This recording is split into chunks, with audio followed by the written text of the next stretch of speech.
ഓം ശ്രീ ഗുരുഭ്യോ നമഃ. ശ്രീമദ് ഭാഗവതസാരം ആചാര്യൻ തുടരുകയാണ്. ഭാഗവതത്തിൻ്റെ ഒരു സംക്ഷിപ്ത രൂപമാണ് ആചാര്യൻ നമുക്ക് തരുന്നത്. അങ്ങനെ പരീക്ഷിത് മഹാരാജാവ് കലിക്ക് 5 സ്ഥാനങ്ങൾ കൽപ്പിച്ചു. കലിയല്ലേ, കലി എവിടെയാണ് ഒരു സാഹചര്യം കിട്ടുക അവിടെ വന്നിട്ട് കലി ആക്രമിക്കും. ഇനി നോക്കൂ, കലിയെ അടക്കി നിർത്തിയ പരീക്ഷിത്തിനെ പോലും കലി ബാധിച്ചു. എങ്ങനെ? ജാഗ്രത കുറവിനാൽ. അദ്ദേഹം നായാട്ടിന് പോയപ്പോൾ സാധു മൃഗങ്ങളെ ഹിംസിച്ചു.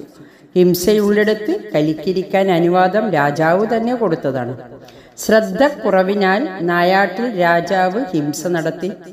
അദ്ദേഹത്തിന് സമാധിനിഷ്ഠനായ ശമീക ഋഷിയെ കണ്ടപ്പോൾ കപടൻ കണ്ണടച്ച് സാധുവേഷത്തിൽ ഇരിക്കുകയാണ് എന്ന് തോന്നി.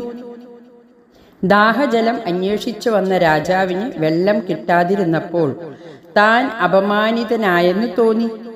ചത്ത പാമ്പിനെ എടുത്ത് മഹാത്മാവായ ശമീകന്റെ കഴുത്തിൽ ഇട്ടു. നോക്കണേ, കലി ബാധിച്ച് അവിവേകം വളർന്നാലത്തെ ലക്ഷണം നോക്കൂ. ശമീകന്റെ അവസ്ഥയെക്കുറിച്ച് ഭാഗവതം പറയുന്നു. സ്ഥാനത്രയാത് പരം പ്രാപ്തം ബ്രഹ്മഭൂതാം വിക്രയം എന്ന്.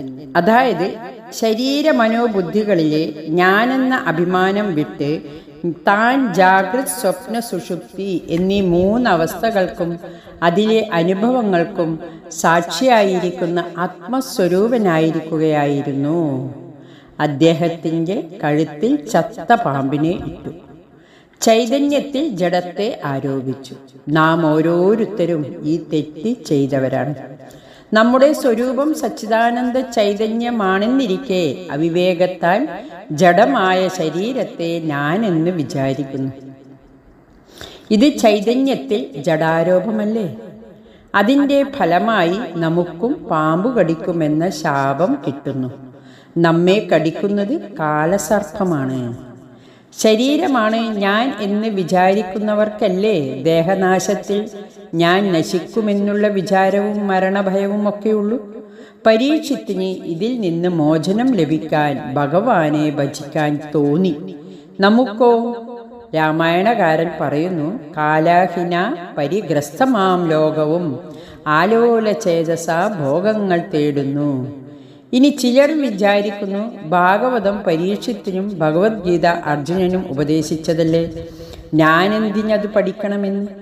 നാമെല്ലാം വിഷ്ണുരാധന്മാരും പരീക്ഷിത്തുകളുമാണ്. എങ്ങനെ? പരീക്ഷിത്ത് ഗർഭത്തിൽ വെച്ച് കണ്ട ഭഗവത് സ്വരൂപത്തെ വെളിയിൽ ഓരോന്നിലും അന്വേഷിച്ചു പരീക്ഷിച്ചു. അതിനാൽ വിഷ്ണുരാധൻ പരീക്ഷിത്തായി. അതായത് അശ്വത്ഥാമാവിൻ്റെ ബ്രഹ്മാസ്ത്രത്തിൽ നിന്ന് മാതൃഗർഭത്തിൽ വെച്ച് ശ്രീകൃഷ്ണ ഭഗവാൻ രക്ഷിച്ചതിനാലാണ് അദ്ദേഹത്തിന് വിഷ്ണുരാധൻ എന്ന് പേരിട്ടത്. നമ്മളെയും ഗർഭത്തിൽ രക്ഷിച്ചത് ഭഗവാനല്ലേ? ഡോക്ടറോ മരുന്നോ ആണോ? അകത്തും പുറത്തും എല്ലായിടത്തും എല്ലാവരെയും രക്ഷിക്കുന്നത് ഭഗവാനല്ലാതെ വേറെ ആരാണ്? ജനിച്ച് അറിവ് വെച്ച നാൾ മുതൽ നാമും പരീക്ഷിക്കുകയാണ്. എന്ത്? സുഖം എവിടെ എന്ന്. സുഖം ഈശ്വര സ്വരൂപമാണ്. അതിനാൽ പേരിലേ മാറ്റമുള്ളൂ. സുഖാന്വേഷണവും ഈശ്വരാന്വേഷണവും ഒന്നു തന്നെ. ഇനി പരീക്ഷത്തിന് 7-ാം ദിവസമാണ് മരണം. എല്ലാവരും 7-ാം ദിവസം തന്നെയാണ് മരിക്കുന്നത്. എങ്ങനെ? ഒരാഴ്ചയിൽ 7 ദിവസമല്ലേ? അതില്ലെങ്കിലും ഒരു ദിവസം, അതിലേതെങ്കിലും ഒരു ദിവസമാണല്ലോ മരിക്കുക. 7-ാം ദിവസം വരുന്നത് ഞാൻ എവിടെന്ന് എണ്ണുന്നു എന്നുള്ളതിനനുസരിച്ചിരിക്കും. ഈ എണ്ണൽ വ്യക്തിനിഷ്ഠം മാത്രമാണ്.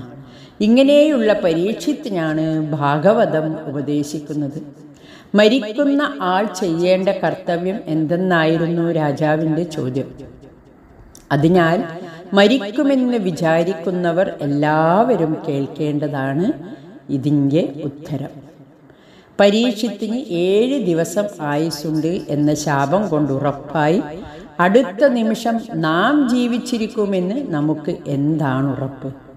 അതുകൊണ്ട് എല്ലാവരും വളരെ ശ്രദ്ധയോടെ കേട്ടിരിക്കേണ്ടതാണ് ശ്രീമദ് മഹാഭാഗവതം. ഹരി ഓം നമഃ ശിവായ.